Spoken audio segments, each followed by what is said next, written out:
நீ ஜாயிண்ட்ல ligament tyre ஆயிருக்குன்னு உங்களுக்கு சொல்லியிருக்கிறாங்களா? ஜவ்வு கிழிஞ்சிருக்குன்னு சொல்லியிருக்கிறாங்களா?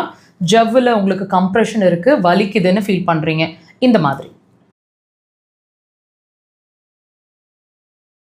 உங்களோட முழங்கால்ல ஒரு எலும்போட இன்னொரு எலும்பு இப்படி ஜாயின் ஆன மாதிரி, அதாவது அந்த கேப் இல்லாமல் இருக்கு, ஸோ உராயுது, தேய்மானம் இருக்கு அப்படின்னு உங்களுக்கு சொல்லியிருக்கிறாங்க. அதனால உங்களுக்கு வலி, முழங்கால்ல வலி அதிகமாக இருக்கு அப்படின்னா இதுக்கு வந்து நீங்கள் நிறைய ட்ரீட்மெண்ட்ஸ் பார்த்துருப்பீங்க.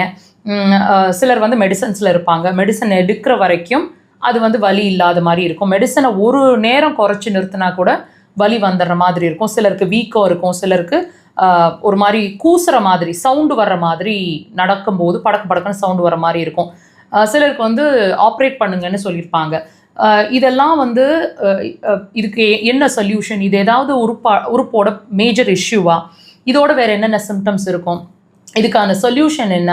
இது எல்லாமே இந்த பதிவில் நீங்கள் தெரிஞ்சுக்க போகிறீங்க. முழுசாக வாட்ச் பண்ணுங்கள்.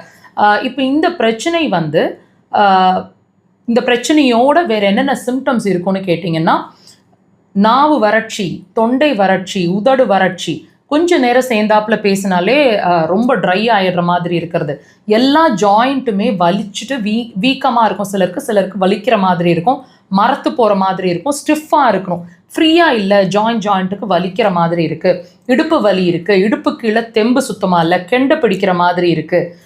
பெண்களாக இருக்கிற பட்சத்தில் கர்ப்பப்பை சார்ந்த பிரச்சனை, கர்ப்பப்பையை ரிமூவ் பண்ணதுக்கு பிறகு முழங்கால் வலி வந்துருச்சுன்னு ஃபீல் பண்ணுவீங்க.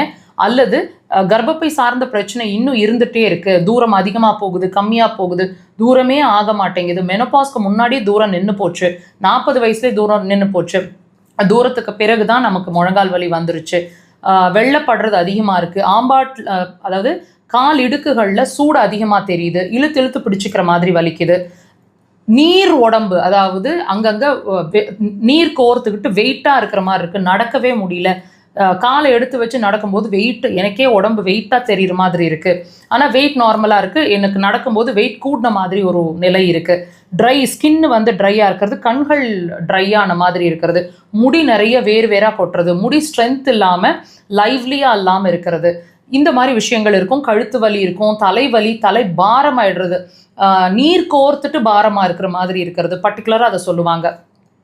மனசில் பய உணர்வு அதிகமாக இருக்கும். இந்த மாதிரி விஷயங்கள்லாம் டெஃபினட்டாக இதில் ஏதாவது ஒன்றாவது இருக்குங்க. தாண்டி யூரின் பிரச்சனை கண்டிப்பாக இருக்கும்.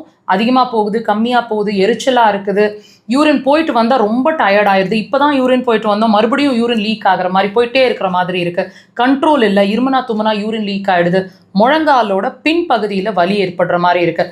இதெல்லாம் நாங்கள் ஒரு 5 to 10% தாங்க